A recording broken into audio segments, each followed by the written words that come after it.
স্বৈরাচার হাসিনা পালানোর পর থেকে তার দলের প্রভাবশালী যেসব সাবেক এমপি মন্ত্রীরা গ্রেফতার হয়েছেন তাদের জেলে কাটানোর বদলে বেশি সময় কাটছে রিমান্ডেই।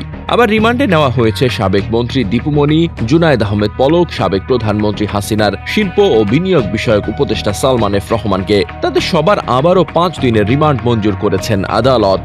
তাদের সাথে সাথে আবারও রিমান্ডে নেওয়া হয়েছে সাবেক পুলিশ প্রধান চৌধুরী আব্দুল্লাহ আল মামুনকেও।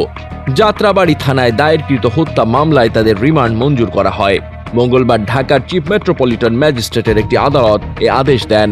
এছাড়া যাত্রাবাড়ী থানার আলাদা হত্যা মামলায় ঢাকা মহানগর গোয়েন্দা পুলিশের লালবাগ বিভাগের সাবেক উপপুলিশ কমিশনার মশিউর রহমান ও সাবেক পুলিশ প্রধান চৌধুরী আব্দুল্লাহ আল মামুন 4 দিনের রিমান্ড মঞ্জুর করেছেন আদালত।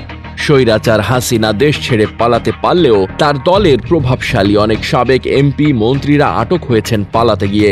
তাদের কেউ কেউ আবার এখনো রয়েছেন আত্মগোপনে। অনেকের তো হদিসই মিলছে না। এখনো কোনো খোঁজ মেলেনি হাসিনার দলের প্রভাবশালী নেতা ওবায়দুল কাদেরেরও, যদিও গুঞ্জন রয়েছে ইতোমধ্যে তিনি পালিয়ে গেছেন ভারতে। ডেস্ক রিপোর্ট, বার্তা বাজার।